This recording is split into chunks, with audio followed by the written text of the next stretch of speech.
En direct sur l'île Mode.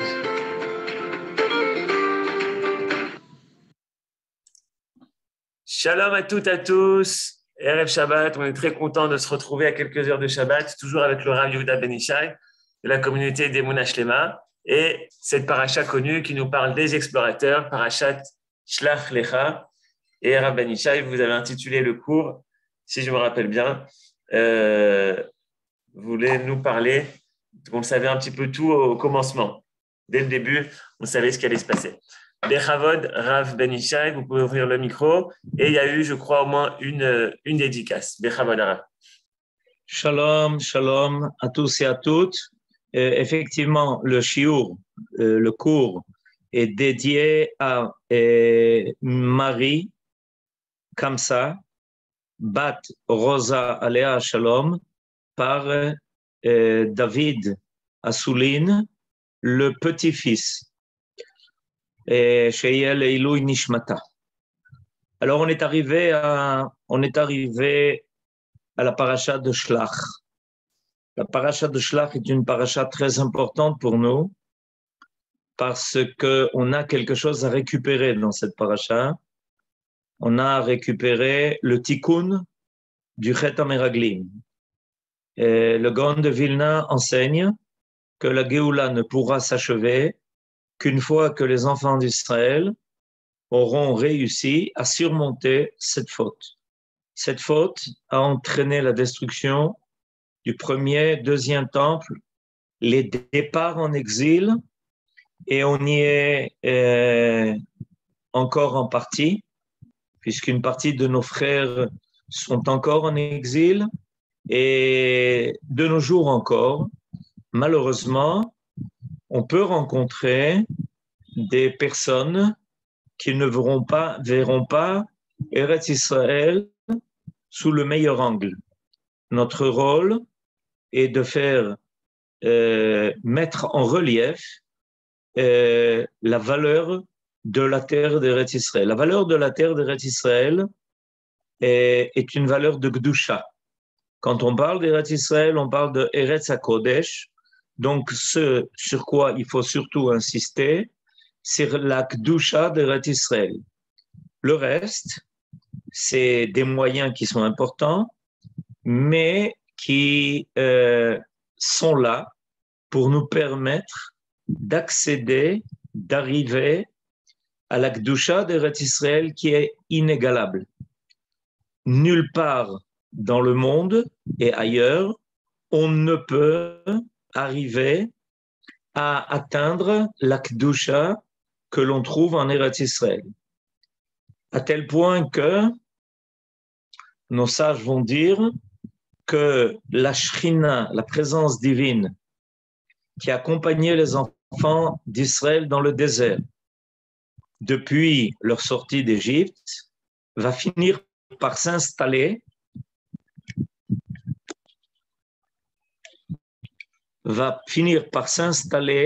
en Eretz Israël.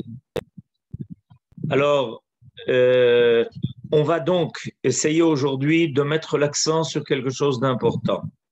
Pour ça, nous allons prendre deux versets qui sont très surprenants dans notre paracha.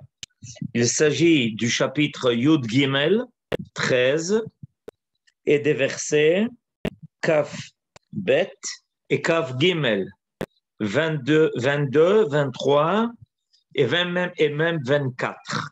Alors, je vous lis les versets. Vous avez sous les yeux le récit des explorateurs Vayavo ad Nachal Eshkol. La Torah nous indique le chemin, en partie au moins, pris par les explorateurs. Et il est marqué dans ce verset Kaf Gimel Vayavo ad Nachal Eshkol qu'ils sont arrivés à un endroit où coulait un fleuve qui s'appelle Eshkol, une vallée où coulait un fleuve qui s'appelait Eshkol. Vayichetu misham zemora. Et donc, arrivés à cet endroit-là, ils ont coupé une branche de vigne. Ve'eshkol anavim echad. Sur cette branche, était une grappe de raisin. Vayisa'u bamot bishnaim. Et ils l'ont porté comme une perche à deux. Et ils ont amené aussi mina rimonim ou mina te'enim. Ils ont pris avec eux aussi et des grenades et des figues. Alors, on arrive au verset suivant, Kaf Dalet, et la Torah trouve nécessaire de résoudre une énigme. Quelle énigme? Comment les explorateurs ont pu arriver à un endroit en Eretz Israël qui s'appelle Nachal Eshkol, alors que ce qui va donner le nom à l'endroit, c'est précisément le fait que les explorateurs, on va d'ailleurs essayer de comprendre de quels explorateurs s'agit-il, alors que les explorateurs vont prendre une grappe de raisin et que c'est précisément cette branche d'olive avec sa grappe cette branche de raisin de la vigne, pas d'olive, de la vigne, cette branche de la vigne et à laquelle était attachée une grappe de raisin, c'est précisément ça qui va donner le nom à l'endroit. Voilà, ça c'est marqué dans le verset suivant, Kaf Dalet. La makom ou Kara Nachal Eshkol. À cet endroit-là, il a appelé Nachal Eshkol. Pour quelle raison? Al Odot Eshkol, en raison de la grappe de raisin, Asher Kartu Misham Bene Israël, que les enfants d'Israël ont coupé cette grappe de raisin qu'ils ont pris avec eux et qu'ils ont finalement ramené dans le camp d'Israël. Alors, qu'est-ce que fait ici la Torah? Elle nous interpelle de façon énorme. Elle nous dit comme ça. Les explorateurs arrivent à un endroit qui s'appelle le Nachal Eshkol, mais nous dit la Torah, il faut que tu saches que la raison qui fait que cet endroit s'appelle Nachal Eshkol, c'est que de là-bas, les Béné Israël vont prendre une grappe de raisin qu'ils vont ramener dans le camp d'Israël. Donc, d'après cette explication qui nous est donnée, il aurait dû être marqué dans le premier verset, le Kaf Gimel, que les enfants d'Israël sont arrivés à un endroit, à un Nachal. Vayavo ad hanachal. Et pas ad Nachal Eshkol. Comment les explorateurs sont arrivés à un endroit qui n'est pas encore nommé et que cet endroit porte déjà le nom. Il porte le nom de Nachal Eshkol. Ceux qui venaient à cet endroit-là rencontraient là-bas un panneau et sur le panneau, il y avait marqué Nachal Eshkol. Mais quand ils y sont arrivés, les explorateurs, le Nachal ne s'appelait pas encore Nachal Eshkol. Il ne va être appelé du nom de Nachal Eshkol, la vallée de la grappe, seulement qu'après que les explorateurs aient coupé cette branche de vigne à laquelle était attachée cette grappe de raisin. Alors, a priori, il y a quelque chose ici qui a été inversé. On nous annonce dans le Pasuk Kaf Gimel qu'ils sont arrivés au Nachal Eshkol, mais la raison pour laquelle cet endroit s'appelle Nachal Eshkol n'est expliquée que dans le verset Kaf Dalet. La Makom Ha'u Kara, cet endroit, il l'a appelé. Et deuxième question intéressante, qui l'a appelé? La Makom Ha'u Kara, qui l'a appelé Nachal Eshkol? Et la Torah continue de dire Al Odot Eshkol. À cause, grâce, par cette grappe de raisin qui a été prise par les enfants d'Israël, coupé par les enfants d'Israël, Asher Kartu Misham Bene Israël. Et troisième remarque intéressante, il n'est pas marqué Asher Kartu Misham Ameraglim. Il n'est pas marqué que cet endroit porte le nom de la grappe de raisin qu'ont coupé les explorateurs. Il est marqué Asher Kartu Misham Bene Israël. Or, les Béné Israël étaient dans leur camp. Ils attendaient qu'on leur fasse un compte-rendu de ce périple qu'avaient parcouru les explorateurs. Alors, il y a ici beaucoup de questions qui apparaissent à travers ces deux versets. Alors, un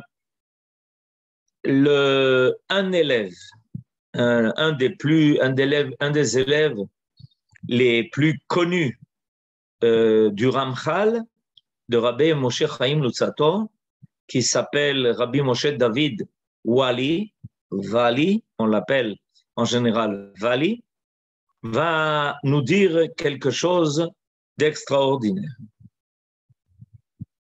Qui a donné à ce Nahal où sont arrivés les explorateurs le nom de Nahal Eshkol? Il y a marqué Kara, mais il n'est pas marqué qui l'a appelé. Celui qui lui a donné ce nom, c'est le Créateur. Dans la géographie du monde créé, Dieu avait désigné cet endroit comme étant le Nahal Eshkol.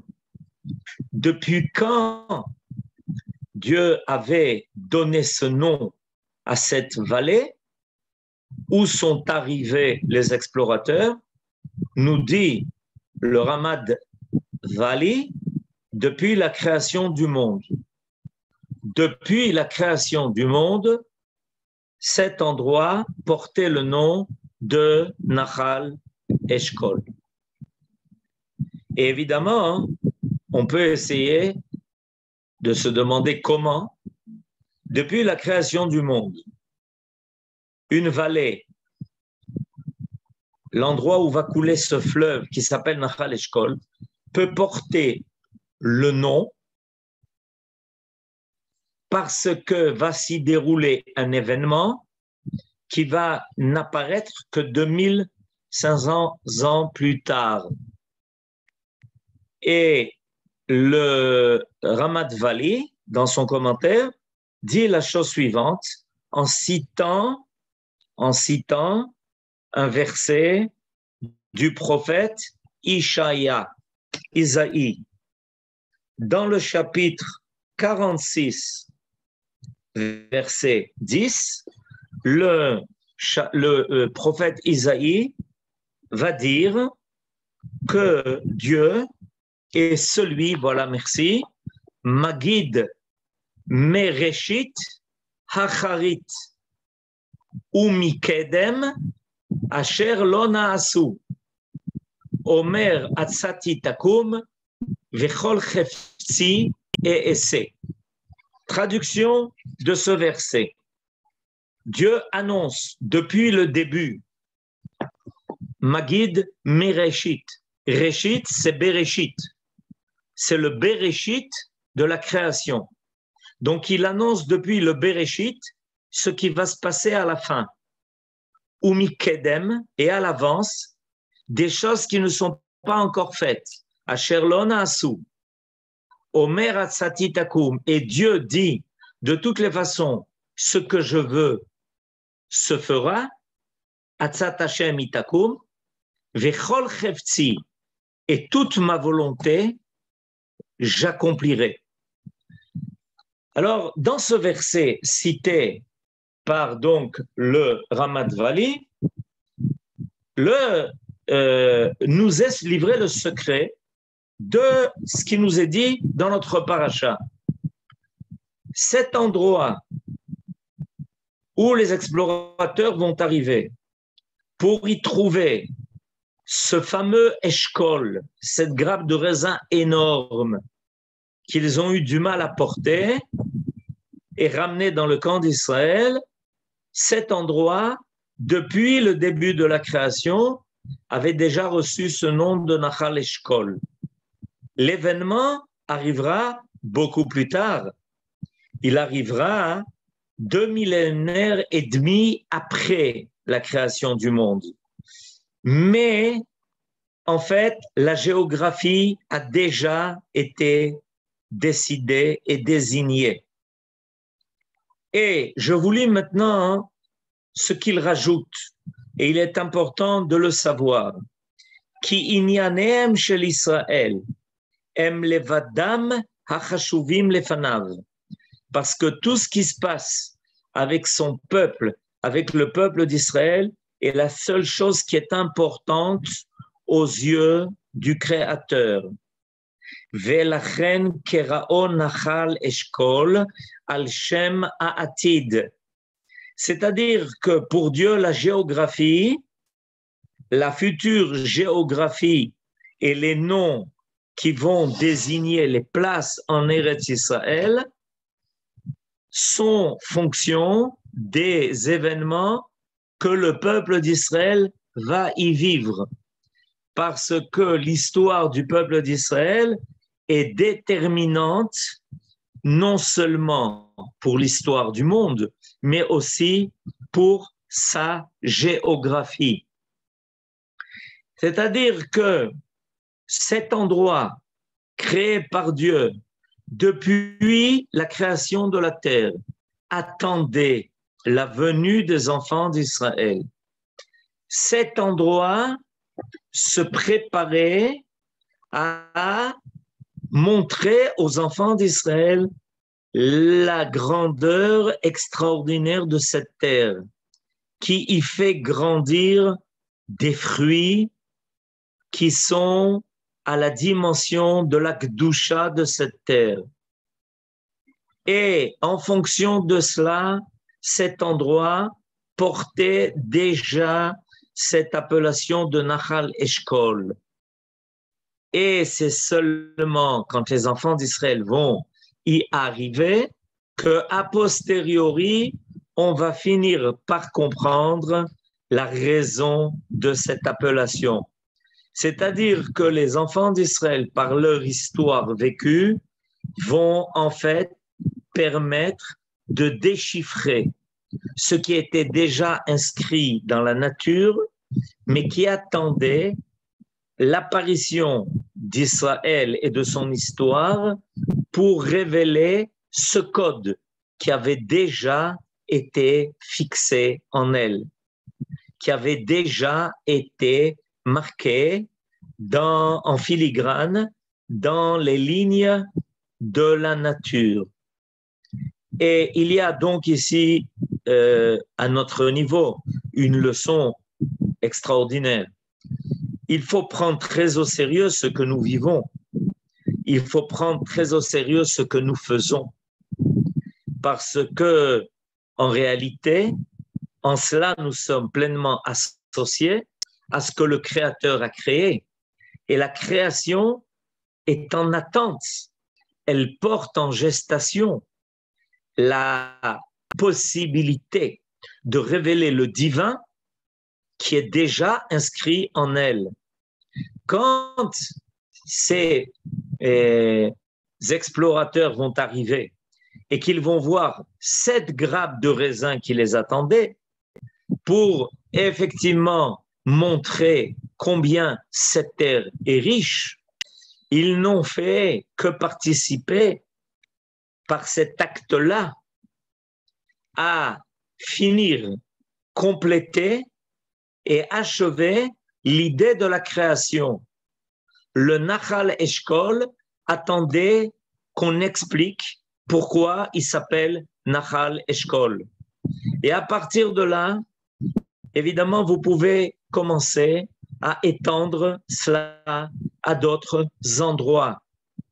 Yerushalayim attendait que l'on explique pourquoi elle s'appelle Yerushalayim. Et chaque endroit en Eretz Israël attend par les événements qui s'y passent, qui s'y déroulent, par l'intermédiaire du peuple qui a été choisi parce qu'il est lui-même porteur de la Kedusha, cette terre attend que les enfants d'Israël révèlent les secrets qui sont inscrits en elle depuis le début de la création. Et ça, ce n'est pas quelque chose d'ésotérique. C'est marqué dans le verset lui-même. Le verset lui-même va dire que le Nachal Eshkol va s'appeler Nachal Eshkol parce que est venu le temps où les enfants d'Israël. Alors, on a fait remarquer tout à l'heure que il est marqué Asher Kartu Misham Bene Israël. Et oui, pourquoi marquer Kartu Misham Bene Israël, les enfants d'Israël, les explorateurs? Parce que les explorateurs n'étaient que les émissaires du peuple d'Israël. Ils n'étaient là que pour venir confirmer aux enfants d'Israël que la terre les attendait. Voilà la grave erreur des explorateurs. Au lieu de revenir et de dire, vous savez, on est arrivé en Eretz Israël et on a trouvé ce Nachal Eshkol. On a reçu par tradition qu'en Eretz Israël, il y avait un Nachal qui s'appelait le Nachal Eshkol. Et vous savez, on l'a trouvé, le Nachal Eshkol. Et vous savez qu'est-ce qu'on y a trouvé? On y a trouvé un Eshkol, une grappe de raisin qui n'avait pas été cueillie, qui nous attendait, qui était là pour nous. Et voilà, on vous l'a ramené. Pourquoi? Pour vous confirmer que la terre d'Eretz Israël vous attend. Donc, vous comprenez un peu qu'est-ce que l'histoire que nous vivons ici a comme importance. Ce que nous faisons et la façon dont nous agissons ici va révéler petit à petit comment cette terre ne convient qu'au peuple qui a été choisi pour elle, qui s'appelle Israël. Et donc, les explorateurs auraient pu faire quelque chose d'extraordinaire. Ils auraient pu amener la preuve et confirmer et rassurer les enfants d'Israël en se disant, vous savez, on a reçu la clé de l'énigme. On a reçu la clé de l'énigme. On a trouvé le Nachal Eshkol. Et on va vous dire pourquoi il s'appelle Nachal Eshkol. Les enfants d'Israël avaient reçu toute la Torah. Donc, ils savaient qu'en Eretz Israël, il y avait un Nachal qui s'appelait Nachal Eshkol. Ils le savaient. Et les explorateurs l'ont trouvé et l'ont découvert. Et ils auraient dû, et ils auraient pu expliquer aux enfants d'Israël ce miracle extraordinaire, que depuis la création, il y avait un Nachal qui les attendait et qui l'ont trouvé, et que c'est bien confirmé, et que la Kedusha s'est révélée à eux. Rav, j'ai fait une remarque, parce que en écoutant le cours, je suis tombé sur le Gaon de Vilna, et justement ce que vous dites, il fait remarquer qu'il y avait où Nachal Eshkol, c'est Ktiv Chaser au début. Il n'y a pas de Vav la première fois, et la deuxième fois, la Makom Ukara Nachal Eshkol, il y a le Vav. À partir du moment où l'âme Israël il a trouvé l'endroit, il a fait l'action, alors où Mégalé Takdusha, ça va dans le sens que vous dites. Et a fait Meod, Kol HaKavod. Voilà, il a fait. Vous voyez ce que c'est un Bet Midrash? Chacun y participe et rajoute quelque chose. Eh bien voilà, vous avez compris ce qu'a dit Aaron. Regardez, la première ligne, le mot Eshkol est marqué sans Vav. Et dans le Pasuk Avdalet, une ligne avant la fin, le mot Eshkol est marqué en Vav. Donc les Bnei Israël, vous voyez, 2 fois d'ailleurs, c'est marqué Eshkol dans le Pasuk Avdalet, 2 fois. Nachal Eshkol, Aodot a Eshkol. Donc là, tout d'un coup, voilà, ça se révèle, c'est clair, c'est évident. Ce n'est plus un mot qui est manquant, c'est un mot qui est entier et complet et qui porte le Vav Chibour, parce qu'il y a eu un Chibour entre le Ham Israël et sa terre. Quelle chose extraordinaire! Comment les explorateurs, évidemment, aurait pu faire tourner l'histoire, alors que nous avons dû tourner dans l'histoire. Ils auraient pu tourner l'histoire dans le bon sens, mais à cause de leur erreur, on a tourné, nous, dans l'histoire pendant des milliers d'années. Je voudrais rajouter quelque chose d'important. Il est marqué que cette échelle, cette grappe, a été portée Bishnaim. Et à partir du Zohar Akadosh, Rabbeinu Bechaye, et c'est aussi ramené par le Ramad Vali, nous font découvrir que ces deux-là étaient Yehoshua et Kalev.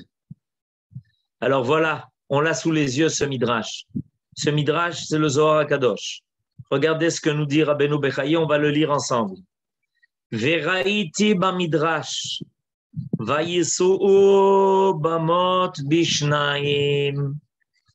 J'ai vu dans le Midrash que ce qui est marqué, qu'ils ont pris sur cette branche, bamot, bishnaim, Elu Yeshua ve Kalev, ou Bamechubar, tant que cette branche est attachée à la vigne, elle s'appelle Zemora, ou Kshenitlash Kerao Mot.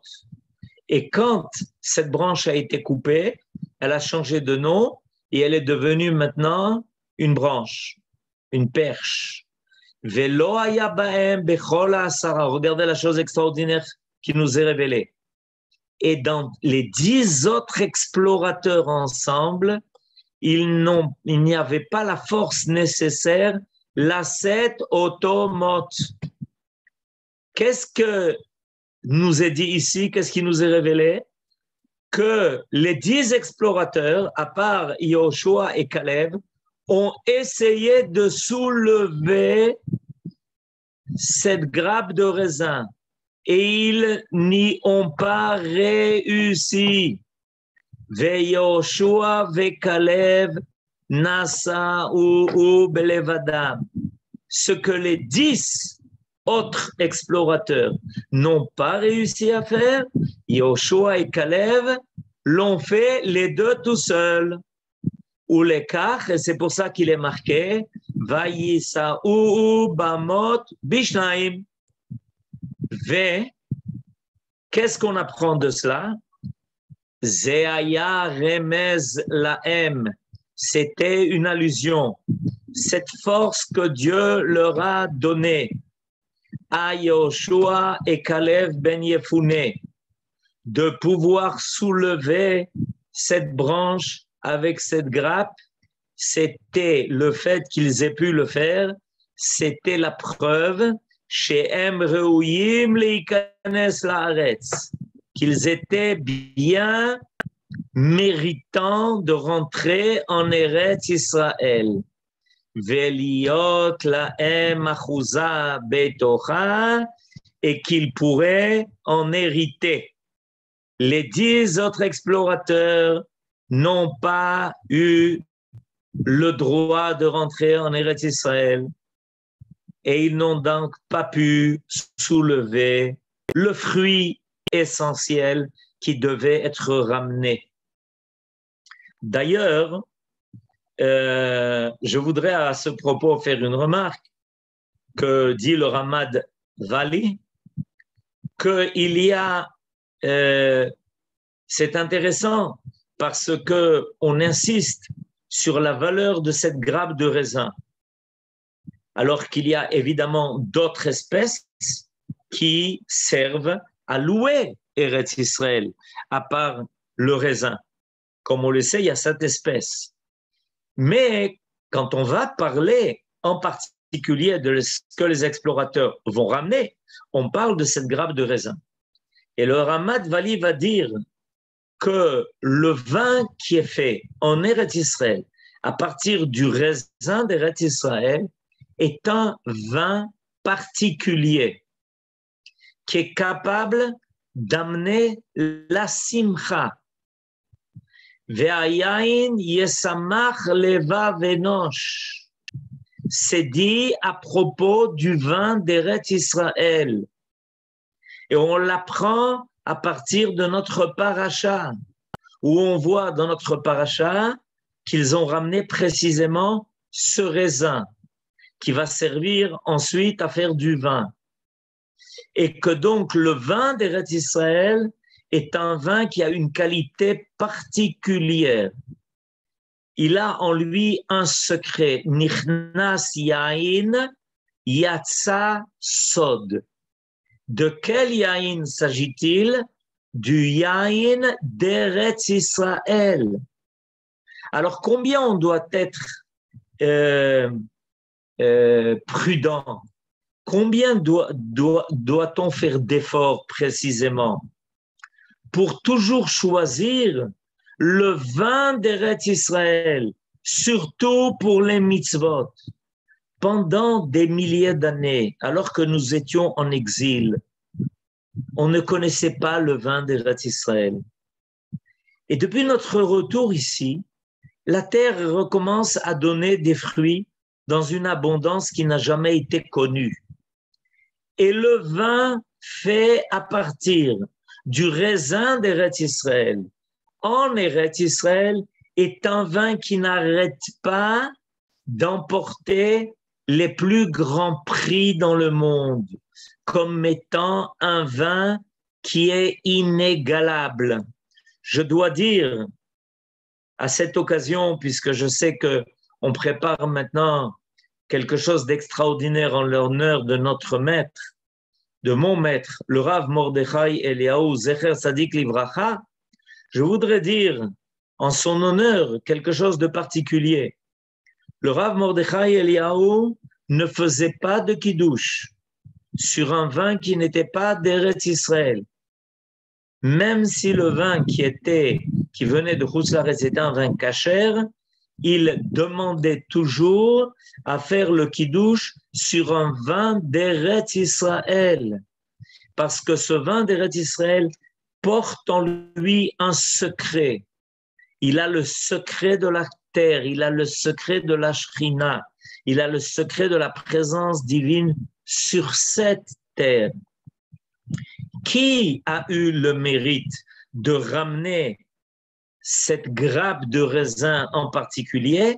Ceux qui vont avoir le mérite de rentrer en Eretz Israël. Alors, le fruit d'Eretz Israël s'est laissé porter par eux. Quand on est attaché à cette terre, quand on est prêt à y faire tous les efforts nécessaires, même lorsque ça réclame des difficultés à surmonter, des épreuves à affronter, alors la terre va nous rendre, elle va nous rendre le secret qui est en elle. Et on l'apprend dans cette paracha, où seul Yehoshua et Kalev ben Yefouné ont réussi à soulever ce que 10 explorateurs, les autres, qui ont dit du mal d'Eretz Israël, n'ont pas réussi à faire. Essayons de comprendre, réfléchissons. Qu'est-ce que nous donne cette terre et qu'est-ce qu'elle nous cache encore et quels sont les secrets qu'elle va nous révéler au fur et à mesure que nous allons y attacher notre amour. J'ai proposé que pendant ce Shabbat, le Shabbat de Shlach, pour précisément surmonter la faute des explorateurs et pour pouvoir faire avancer le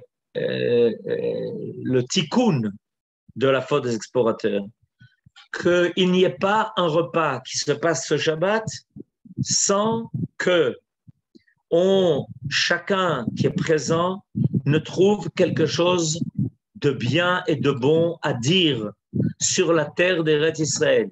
Imaginez-vous que pendant un Shabbat entier, tout le monde se mette d'accord pour ne dire que du bien de la terre que Dieu nous a donnée. des fruits qu'il met à notre disposition en abondance, des choses extraordinaires que chacun de nous y a vécu, des miracles qu'il a connus. Et évidemment, donnons à Eretz Israël tout l'honneur qui lui revient. Et si nous avons à faire le choix entre consommer un produit, je ne parle même pas du vin, je parle de tout produit qui vient d'Eretz Israël ou un produit qui vient d'en dehors d'Eretz Israël, il est clair que par cette paracha, la paracha de Shlach, on reçoit une leçon qu'on ne peut pas mettre de côté et on fera toujours le bon choix. On fera le choix de choisir un produit d'Eretz Israël. Alors retenons que ce que nous faisons, ce pourquoi nous agissons, les événements que nous vivons ici en Eretz Israël, et on en vit tellement. Il n'y a pratiquement pas une minute où on n'est pas associé à un événement en Eretz Israël. Ne soyons pas seulement des spectateurs, soyons des acteurs, parce que par les événements que nous faisons vivre et que nous invitons nos frères qui se trouvent encore en dehors d'Eretz Israël à vivre, on est en train de révéler la géographie divine de cette terre, comme ceux qui sont arrivés au Nachal Eshkol et qui ont révélé que ce Nachal avait déjà été appelé Eshkol par le Créateur. Combien encore de choses sont à révéler? Et chacun de nous doit se sentir, en fait, le shaliach, l'émissaire, qui va peut-être faire apparaître quelque chose d'extraordinaire, un événement. Un événement, des fois, l'événement paraît de petite mesure, mais il amène à découvrir quelque chose d'extrêmement grand. Qui aurait fait le fait de cueillir une grappe de raisin un événement? Et voilà que la Torah en a fait dans notre paracha un événement. Alors, comprenons la leçon profonde de ce qui nous a été dit dans cette paracha, sachons que nous avons été choisis par Dieu pour être les acteurs de son histoire et les acteurs de cette géographie. La géographie, non pas que les hommes désignent par leur nom, mais que Dieu a déjà défini depuis la création. Shabbat Shalom. Merci beaucoup, Toda Rabba Arav. Et magnifique cours comme d'habitude. J'aimerais rajouter peut-être un ou deux points. Alors, Nahal Eshkol, aujourd'hui, la majorité des chercheurs pensent que c'est à Hebron. Donc, ça rajoute, quand on connaît la Kedusha de Hebron. Deuxième chose, vous devez certainement le savoir, mais c'est le symbole de Misrad HaTayarut qui a été choisi. On le voit bien. Voilà, le symbole de Misrad HaTayarut. Ah mince, ça ne marche pas, voilà. C'est le Eshkol, justement. Ils ont choisi Tova Haaretz Meod Meod. C'est de ça qu'il s'agit lorsqu'on fait du tourisme, de montrer la bonté et la Kedusha d'Eretz Israël. Est-ce que vous reconnaissez Yoshua et Kalev dans le symbole de Misrad HaTayarut? Est-ce que vous reconnaissez Yoshua et Kalev? Et voilà. Toda Rabba Arav. Eliezer, tu veux dire un mot, Monsieur Azougi? Non? Bon, parce qu'il s'occupe du mal. Dis-nous quelque chose, Eliezer. Allume ton micro. Le micro, j'arrive pas. Vas-y, on t'entend. Ça y est, maintenant. Eh ben, le problème, c'est que moi, ça fait plus d'un mois que je suis en décalage par rapport à vous. Donc, cette paracha-là, c'est la semaine prochaine que je l'aurai. Aujourd'hui, voilà. Mais c'était parfait, et d'autant plus qu'il a parlé de quelque chose que j'aime, c'est-à-dire je suis dans le vin, ça fait 60 ans. Ça fait 60 ans, Ani Oev et Yaïn. Yaïn Yesamah Levav Enos. Chez moi, à Meknes, mon père donnait congé aux 4 bonnes, parce que mon père, il a eu 12 enfants, 10 garçons et 2 filles, et il donnait congé aux bonnes pendant 2 semaines et on apportait le raisin dans des camions et toute la mishpaha, Amira Hamim, Zichrono Libracha, mon père, les enfants, les petits-enfants, on faisait le vin et il y avait le khabia, c'est-à-dire des jarres de 200 litres, 50, 100 litres et tout. On ramassait le jus il fermentait, on tirait le vin. Ma grand-mère, Zichrona Libracha, Freha Benarosh, elle faisait le vin cuit qu'elle amenait elle-même à la synagogue et qu'elle portait avec un millésime, elle disait de telle année, et c'était le seul vin avec lequel mon père, Zichrono Livracha, faisait le kiddush de Yom Simchat Torah, et on n'avait pas le droit de manger, il fallait que tout le peuple et tous les aniyim et tout ça ont déjà mangé, et c'était, enfin, c'est grandiose. Et on avait notre propre synagogue, des synagogues des Azogites, et le vin, moi, c'est grâce à ça que je suis devenu œnologue et que je travaille dans je ne suis pas en Israël bientôt, tu vas trouver. Voilà. Merci beaucoup, Toda Rabba à tous et à toutes. On va écouter une chanson. Voilà, moi aussi, je suis comme toi, Eliezer. Pendant quelques jours, je ne suis pas proche de Jérusalem. Je me suis éloigné. Et c'est pour ça aussi qu'on va écouter une chanson de Eliezer Shmidov. Eliezer Shmidov, il a écrit plusieurs albums où il reprend des textes du Rav Kook. Et pour ce Shabbat, donc Shlach Lecha, j'ai choisi comme chanson Alev Midga'agea, le cœur se languit de Eretz Israël, se languit de la Hasaga, ce qu'on pourrait avoir en Eretz Israël. Et Talech Lifnei Hashem Ba'artzot Achaim. On n'oublie pas que Eretz Israël a un autre nom qui s'appelle également Eretz Achaim. Vous pouvez ouvrir vos micros. Shabbat Shalom à toutes et à tous. Shabbat Shalom. Shabbat Shalom. Shabbat Shalom. Shalom, shalom. Shabbat Shalom. תודה יוהאן, שבת שלום, תודה רב. שבת שלום. שבת שלום, תודה רבה הרב, תודה רבה יוהאן. reviens vite. הלב מתגעגע אחרי שבת שלום ותודה רבה. של ארץ ישראל, אחרי האמונה של ארץ ישראל, אחרי הקדושה של ארץ ישראל, הלב מתגעגע אחרי ההשגה של ארץ ישראל. J'ai vu avec Ness, j'ai vu les photos. אחרי האמונה של ארץ ישראל, אחרי הקדושה של ארץ ישראל, את הלך לפני השם בארצות החיים,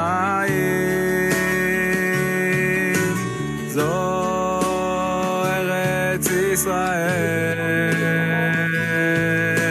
זו ארץ החיים, את הלך לפני השם